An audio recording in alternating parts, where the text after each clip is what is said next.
नमस्कार विद्यार्थी मित्रों।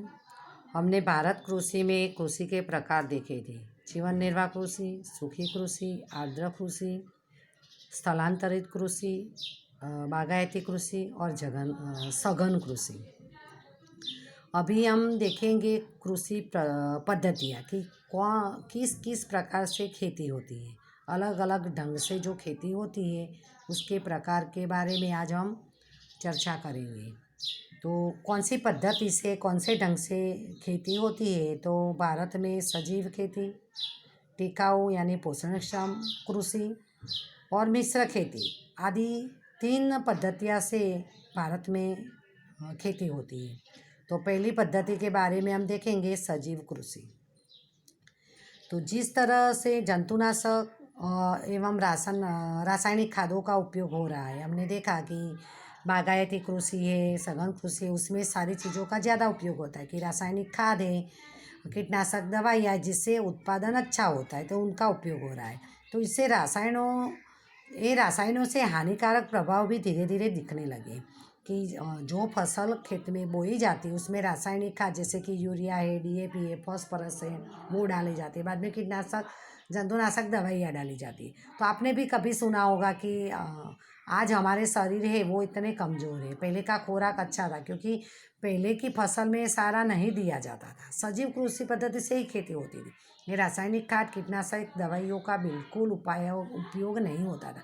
एक केमिकल्स आता है तो उससे फसल पर हम डालते हैं, तो जो फसल बाद में जो हम अनाज के रूप में, दलहन तेलहन, सब्जी या फल के रूप में हम खाते हैं, तो वो रसायन केमिकल्स हमारे शरीर में जाते हैं, उससे हमारा नुकसान होता है।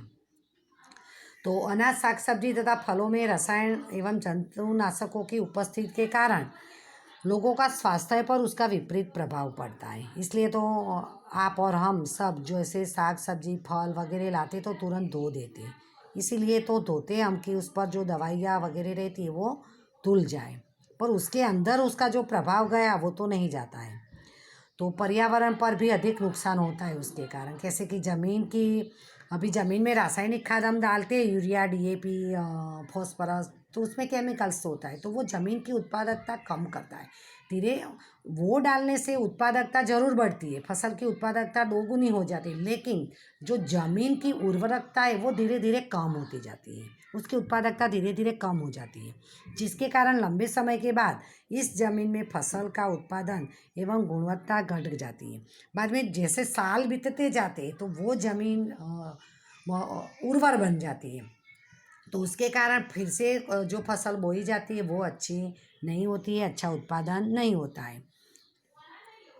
तो अभी हम देखेंगे तो हमने देखा कि जो हम रासायनिक खाद, कीटनाशकों, दवाइयों का उपयोग करते हैं तो उससे कैसा दुष्प्रभाव होता है कि एक तो व्यक्ति खाता है तो उसके स्वास्थ्य पर भी असर पड़ता है, दूसरा ज़मीन की उर्वरकता कम होती है। तो इसीलिए ये सघन कृषि से अगर खेती की जाए तो वो अच्छी है। और सघन प्रकार की जो खेती है वो कैसे होती है, उसमें किसका उपयोग होता है, उसके बारे में हम देखेंगे। तो सघन कृषि ऐसी कृषि पद्धति है कि जिसमें यूरिया या अन्य प्रकार के रासायनिक खादों का उपयोग नहीं होता है। रासायनिक खादों का बिल्कुल उपयोग नहीं होता है। कीटनाशक यानी जंतुनाशक दवाइयों का भी उपयोग नहीं होता है। अभी आप सोचोगे कि ये सब का उपयोग नहीं करेंगे तो खेती कैसे अच्छी होगी।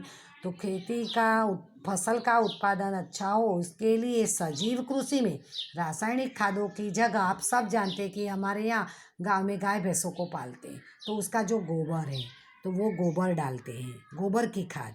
बाद में जैव खाद, कंपोस्ट खाद, ये सब आप साइंस में भी पढ़े होंगे, आगे 5वीं 6वीं में पर्यावरण में भी पढ़ा कि जैसे कि पानडे, पत्ते वगैरह सड़ाकर भी खाद बनाया जाता है। बाद में बायोगैस वगैरह जो होता है उनमें से भी जो खाद निकलता है, तो वो सब खाद का उपयोग किया जाता है क्योंकि वो नेचुरल खाद है, उससे कोई भी आड़ असर नहीं होती है।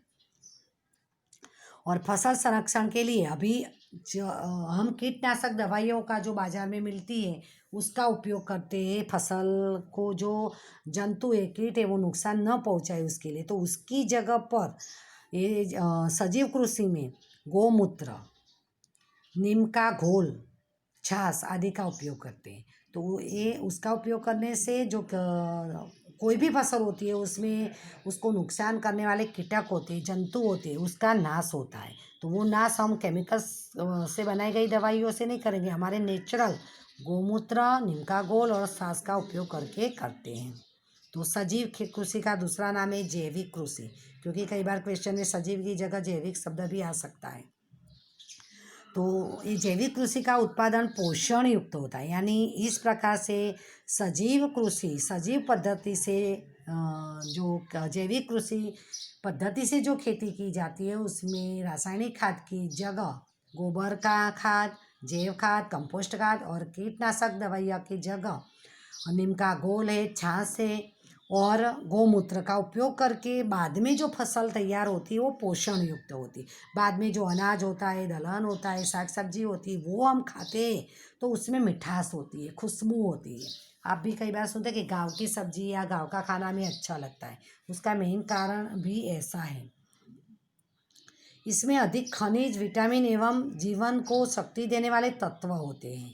अभी आजकल हम देखते हैं कि लोगों में बीमारियां बढ़ गई है। कोरोना तो एक आकस्मिक बीमारी है, उसको इससे कुछ लेना देना नहीं, लेकिन जो हमारे यहाँ जो हम बोलते हैं कि हार्ट का प्रॉब्लम बढ़ गया है, हड्डियों का प्रॉब्लम बढ़ गया है, बीपी का, तो वो सारी बीमारियां क्यों आई है? क्योंकि ये सब जो खाना आ रहा है वो खाने में हम जो रासायनिक खाद और कीटनाशक दवाइयाँ का जो उपयोग करें उसके कारण वो उसका असर हमारे स्वास्थ्य पर होता है। लेकिन अगर ये सजीव कृषि से खेती की जाए और ये नेचुरली वस्तु खाद का और ये नेचुरली गौमूत्र ऐसी कीटनाशक दवाइयों का उपयोग किया जाए तो उनमें से जो खनिज विटामिन हमें मिलते हैं वो शक्ति देने वाले होते हैं और उससे हमें कोई बीमारी भी नहीं होती है।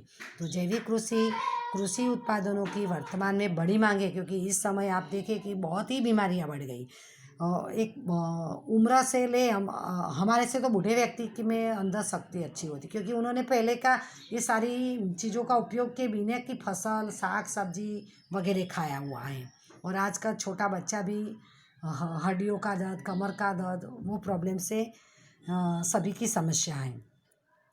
तो किसानों को प्रतिफल भी अच्छा मिलता है, उससे जो फसल का उत्पादन होता है वो बेचकर उसको जो आमदनी है वो भी उससे अच्छी होती है। तो ये हमने देखा सजीव कृषि बहुत ही आईएमपी है, याद कर लेना। पद्धतियों में भी पूछा जाता है, अलग क्वेश्चन के रूप में भी ये आ सकता है।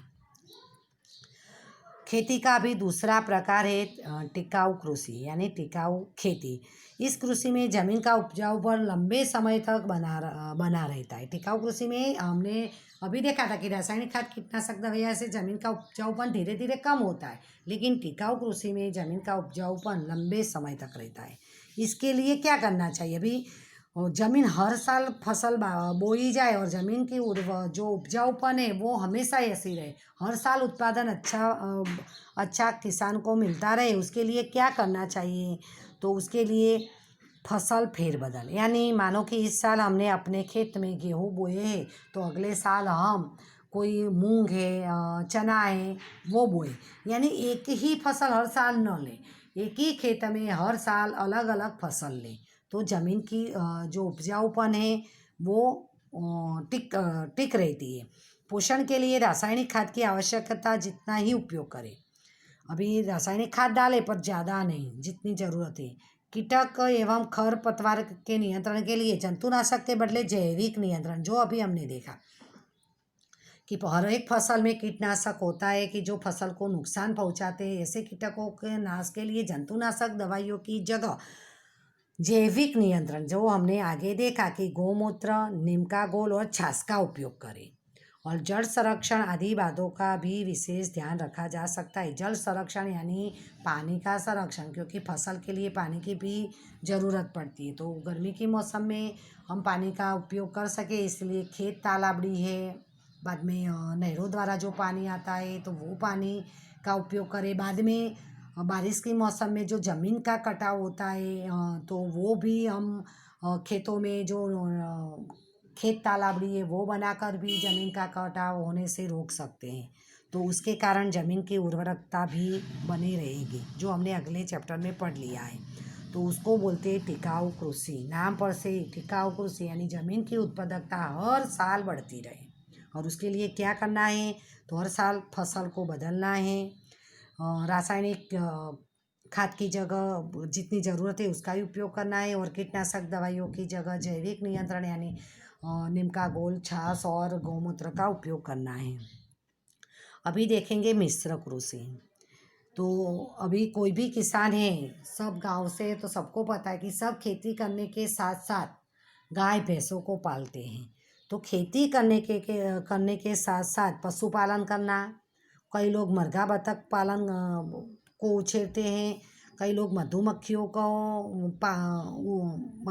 को पालते हैं, पालन यानी मछलियों को पकड़कर उसको रखना, बेचना वगैरह।